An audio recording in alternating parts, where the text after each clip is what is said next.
Hello everybody and welcome to my video getting tidier. I hope you're all well. I thought I'd start with a video and photographs from my garden at lunchtime. So a couple of you commented about the different angles of my garden. Of course, because my garden's in sections, you can't really see the end of the garden from the patio. You can see there's a few things that I need to tidy up and sort out, but I enjoyed my lunch outside in the sunshine. Now this morning my husband went into his head office, so he dropped my daughter off at school and I'd done all my supermarket shopping yesterday. So I realised that with my job number 2 I'm spending all of my time in meetings and not giving myself time to actually write up reports and write up reviews. So because I wasn't at Tesco first thing, I decided to log on first thing, actually before I'd even had a drink or got dressed and washed, but I just thought that I'd get some work done first thing and then I wouldn't feel like I'd eaten too much into my Monday, which is my full day off, and I managed to get loads done, which is really good, loads of prep work that I then won't have to do in the evenings, because I really need my evenings to complete this workshop that I'm delivering on Wednesday, which I haven't written yet. The workshop's an area that really interests me. My first degree was in psychology and sociology, and the workshop is on interpersonal skills, communication and decision making.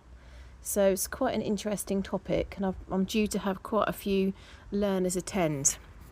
So then I came down and did a bit of tidying up in the kitchen, and then I did my lunch and just thought I'm going to have a proper break and I'm going to sit outside in the sunshine and enjoy my lovely garden.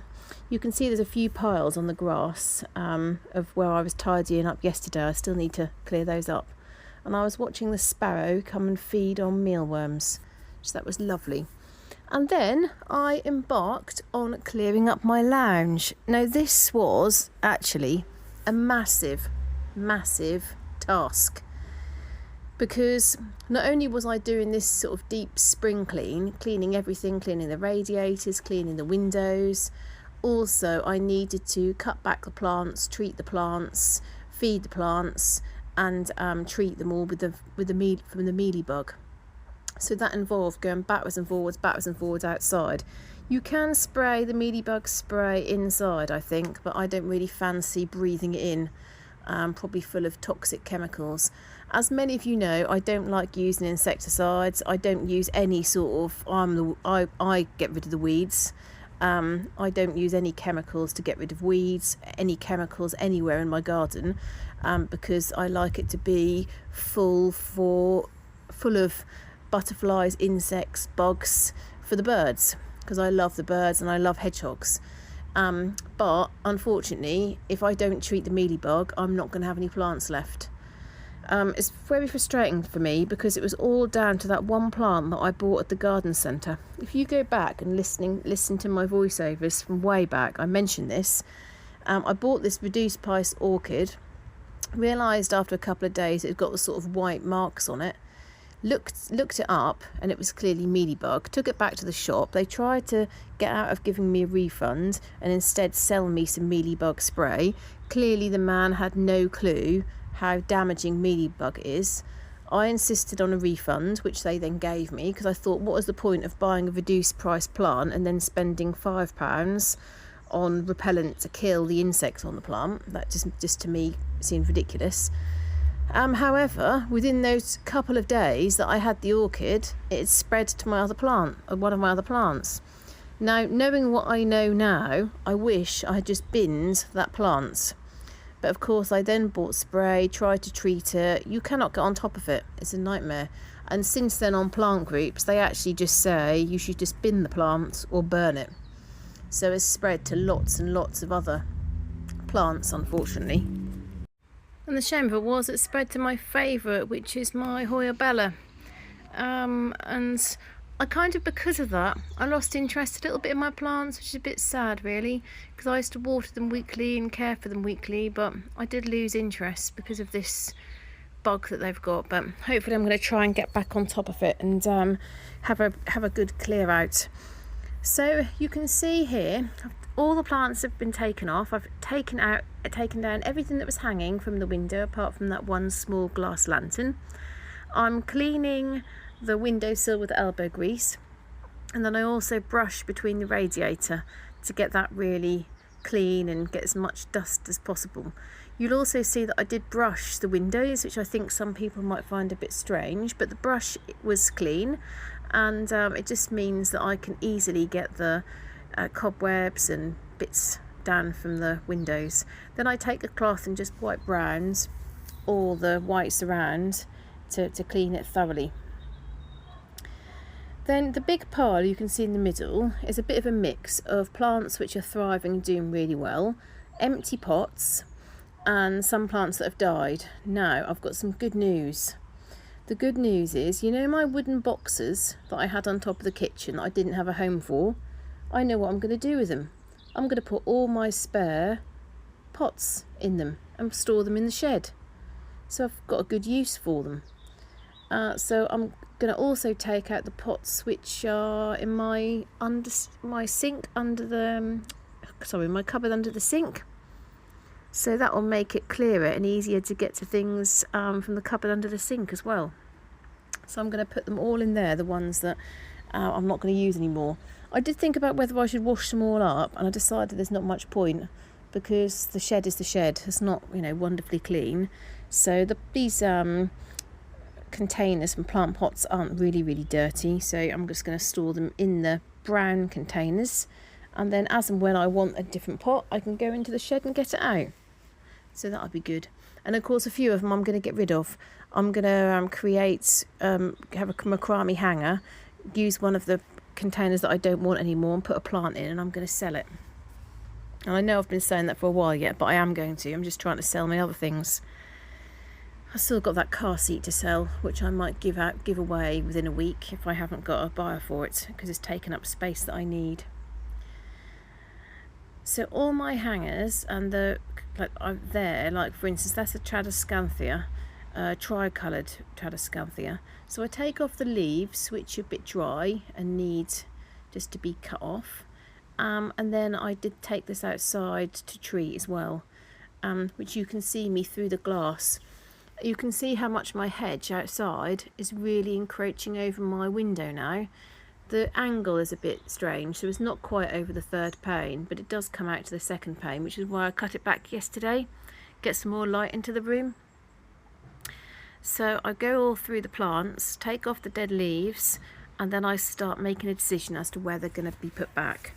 Now while you're watching this, I'm going to go through some of my comments. So I got quite a lot of comments on this last video, nearly 50, which I can't believe. 50 comments in a very short period of time. I think the most number of comments that I've ever had was about 80 on video. And the funny thing is that some of my older videos that have got like 5,000 views, 4,000 views, they only have 20 comments. So it's a bit strange. Right, just having a little look through the comments. So Barbara from Dublin. Hello Barbara, I hope you're all well. How are your sons? Is Adam okay? And how are you getting on with your garden? Sounds like you're doing some good work in the garden, and I see that the weather is still nice in Dublin. So Barbara said, hope you're all good, your back garden is beautiful, you never stop, you're always on the go. I think your daughter had too many clothes. Oh my goodness, the weather is massive in Dublin. Happy Monday, love Barbara. Yeah, I think some of her clothes, I've put some of them away for winter, which I know she's going to fit in. I put them in that vacuum pack bag. And then some of them, I think she'll wear them this summer and then they'll go. They won't fit her next year. I think the main thing is she's been really lucky with all the clothes that she's had. We've been given our clothes by neighbours kindly, and she's had clothes for Christmas and birthday. And she's quite petite for her age. So therefore she still fits into a lot of the things that she's been bought. Chris Davis 1754. I had the same problem with my room when I was a child. I simply had too many things in a space, a problem that followed me into adulthood. It is hard to keep powering down, but I am trying. Thank you for the motivation. You're very welcome. And, you motivated me in terms of having a conversation with my daughter and thinking, well, if we can clear out more from that room, that actually might help her when she's older, rather than ending up keeping hold of lots of things like I do. The other way, I try to clean and declutter. I get too attached to stuff. Yeah, I am the same way. That's why I don't like to get rid of things too quickly. Someone has said to me before about putting things in a black bag and not looking back in the bag, and then I can forget about them and I won't miss the items. It's funny because I'm like that with lots of things, like even like old photographs. I've been trying to clear out loads of space of storage on my phone today, and I look back and there's like loads of photos that I've just forgotten that I've even taken, but once I've seen them I then don't want to delete them. Strange. Anyway, sorry, I digress. So the other way said, there was a journal notebook called Throw It Away by Guru Notebooks that I used, and just diving in and throwing stuff out. I'll have to look into that. Thank you. Aji Bayrit, hi from California. I've now got a few followers from California, so welcome. I love sharing the reality of being a mum that's just trying to keep up. Keep going, friends. Thank you for that comment. Stormy 1964, Georgia here, Georgia, America. So we've got 2 subscribers from Georgia now. Lisa Malone said, are you able to hang shelves on the wall in your daughter's room where the shorter unit is, next to the tall bookcase? There is wall space where you could maybe go vertical or get a taller shelving unit. It looks like she has lots of little treasures that could be displayed on shelves, or maybe get decorative bins and boxes and sort like with like, and then that would take up less space. Okay, yes, there was some good thoughts there. I could actually have shelves on the wall. The age of my house is built with red brick, and it's sort of 1920s, 1930s. Now, with red brick, you have to be careful not to put too many things on the wall because the brick's quite soft. However, yes, I could put some shelving units on. Part of the reason why I haven't is because I think if I start putting more things on the wall, more units, more cupboards, more shelves, they will all be full. What I just want to do is take things out of the room and get rid of them. Patricia Piper, she's from Northern Ireland. Welcome, Patricia. We've got a few followers now from Northern Ireland. Tracy from Sunderland, in your last video and in this one, your garden looks luscious and mature. I'd love to have a garden like yours. That's very kind of you, Tracy, to say that. Do you know I don't get any compliments at all about my garden from family or from friends. I think people just tend to think it's a bit wild or it's a bit overgrown, and maybe they just see it as being messy. I don't know. I like it because I like how I've positioned things. I like the plants that I've chosen to put in, and I like the fact that I'm trying to give back a little bit to nature, particularly as there's been a lot of building around the area that I live. Lots and lots of houses have been built, and of course there's nowhere there for the wildlife to go. I'm user XN9. So sorry I don't know your name. When my children were growing up and I was a single parent, my daughter did gymnastics twice a week and was so proficient she was asked to join the gym where Max Whitlock trained. Wow. My son played football and cricket for his school and also for 2 local teams in the evenings and weekends. I'm sure you can imagine how much time I spent running them around, but I don't regret a moment of it. And I bet if you asked your daughter and son, they wouldn't either. I bet they look back very fondly.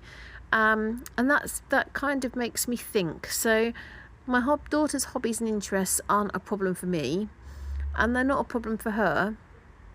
So maybe this is not a problem.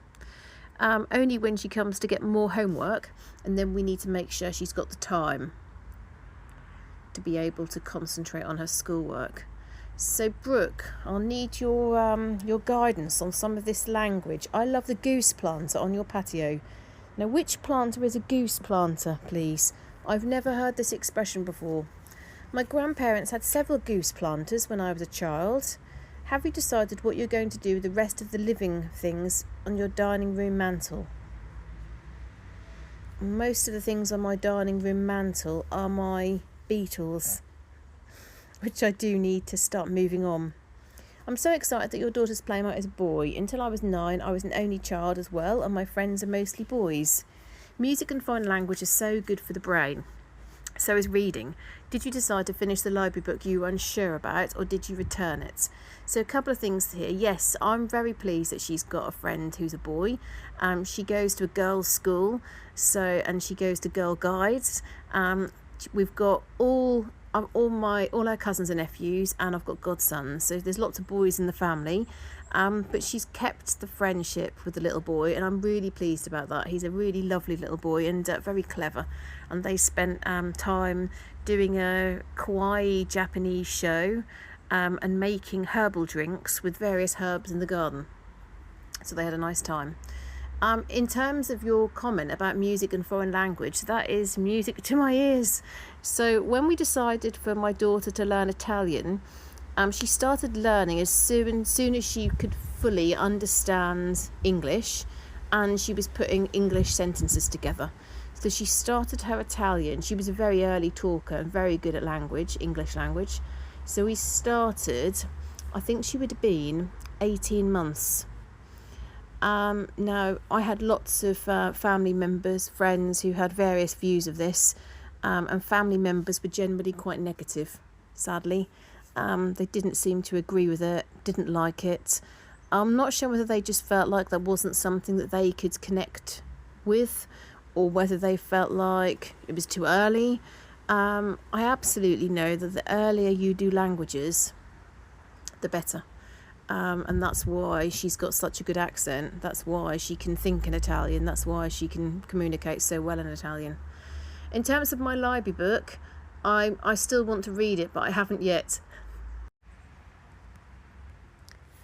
So Brooke also said, do you keep some of your clothing in the playroom? I notice you have a large stock pot or cannon on your stove. Yes, that's that massive great saucepan that I brought in from outside, but I want to keep inside. I was going to turn it into a small pond. I was given it, I got it locally. But I'm going to use it because it's perfect for elderberry syrup, wine making. So I'm going to put it in my my pantry when I've got space. I do have some of my clothing in the playroom, along with lots of helium balloons that I also need to get rid of. Right, Carolyn says, use a water barrel. Excellent. Yes, I've got 4, we call them water butts, and I've got 4. Tracy Forth. My daughter gave up piano at grade 6 to do her A-levels and sadly never got back to it. She's 32 now, and I think she'd love to complete her grades. However, she still does a lot. She's a demanding career. She plays football, does Pilates and cycles loads. She's a proper busy bee. And she does cat sitting too. That is wonderful. I'm so pleased. It's lovely, Tracy. And obviously you've encouraged and supported her all her life for her to be so active in so many different ways. She can always come back to her piano. And if she goes on and she's an aunt or she's a mum or she's involved with children in any way, that's also a gift that she can pass on to others. So there's so many fantastically helpful and supportive comments. That just really gives a small flavour. I've got some good news as well. So yesterday, when we were having the barbecue, I had a bit of a moan about those fence panels, the rotten fence panels, which have all been painted. I thought I'd try to paint them white because my next door neighbour had painted the other side with pink emulsion. Now, all of those fence panels are in our garden. So actually, the neighbour's not allowed to paint them. So we decided that because they're now moving, we decided to get them replaced. So we're going to slot them in, and at the same time they've attached a gate to our posts, which again is not allowed. Sadly, the lady who lived next door insisted that the old lady that used to live in our house had the fence put in her garden, which I've never ever come across rules like that before. The fence normally would always be put on the boundary. So why she insisted on putting it in the garden, I do not know. Just maybe to try and claim an inch of land or something. We've just had the delivery. So my husband inquired about the fence panels yesterday and did all the measurements, and they've just arrived. So I'm really pleased because that's going to finish off a treat my patio area, because those fence panels look really grotty. So I'm really pleased about that. So you can see now in the video, I'm really getting there. So I've hung up my main 3 macrame hangers. Also, I'm going to put one of the little lanterns is attached to the bottom of one of the hangers. I'm going to attach the little lantern to the other side as well. So you can see that I'm going through, and in a minute you'll also see, it's going through all the pots, but in a minute you'll also see where I drop the cacti. So it's twice I've dropped it and it's fallen out and all the soil has all gone over my floor. I'm having problems with my hoover as well, so my hoover I used it to clear up after using my dustbin and brush, but the hoover just seems to keep conking out, so I need to have that looked at as well. So I feel like I managed to put all the plants back much neater. I also feel like there's sort of more light in the room because I cut the hedge back. I feel really pleased because I managed to get all the plants treated. And I'm going to keep an eye on them and do that probably for the next few weeks. I'll probably have to do it once a week until I'm sure that the mealybug is gone. And then I finished the video. You'll see that I put everything away, take the pots through to the back garden, hoover the carpet, and you'll see it's nearly clear. So I think my daughter and my husband will have a big shock when they get home, because when they left this morning, obviously the whole of the floor was absolutely covered. And then right at the very end of the video you'll see how I'm using those wooden containers with the pots and stacking them all in. So I'm really pleased with that idea, so we'll see how that goes. Anyway, thank you very, very much for your support. Thank you for all your kind comments, your likes. I very much appreciate and read every single one of them. Thank you to everybody who's recently subscribed, but a massive thank you to those of you that had followed me on this journey for the last few months or the last year. I've got some people that first started following me just over a year ago, and I think really for about the first 8 or 9 months I had about 4 followers. Well, maybe I had a few more than that, but it was very low. And then I kept on doing my videos. People like Linda messaged me every so often saying, how are you getting on? You've not done any videos for the last month. And then this January, I really decided to go for it and build on everything that I'd done the year before. So thinking about tomorrow. So my daughter's back later today because she's at choir. And then tomorrow I'll take her into school. I've got a busy day tomorrow, so I've got a meeting with a learner. I've got an exit review because somebody is leaving the course. They've finished the course, they've passed the course. So they've got an exit review to tell me what went well, what they would like to do in the future, any sort of other courses or career options that we might want to talk through. And then in the afternoon, I'm helping out with the invigilating again. Now, if I'm honest, and I did say this to my husband the other day, I wish I had not taken on the invigilating. I don't have time to do it. Yes, it's very relaxing, but it's very poor money. But it's quite nice for it to be relaxing. Just stand around and watch the children and make sure none of them are cheating or not following the rules. But because I've got my second job, I just feel like I've got too much on. So I think this will probably be the last year that I do invigilating, which is a bit of a shame because the lady really struggles to get people who can do it all easily and can follow it all up, because none of it's complicated, but incredibly some people still make mistakes and do it wrong. So that's my day for tomorrow. And then Tuesday in the evening, I've got a work meeting and I'll be finishing off my workshop. So thank you very much if you've got this far. Thank you very much for listening. Hope you enjoyed the video, because I know some of you like cleaning and tidying and also like houseplants. And I look forward to seeing you in the next video. Bye!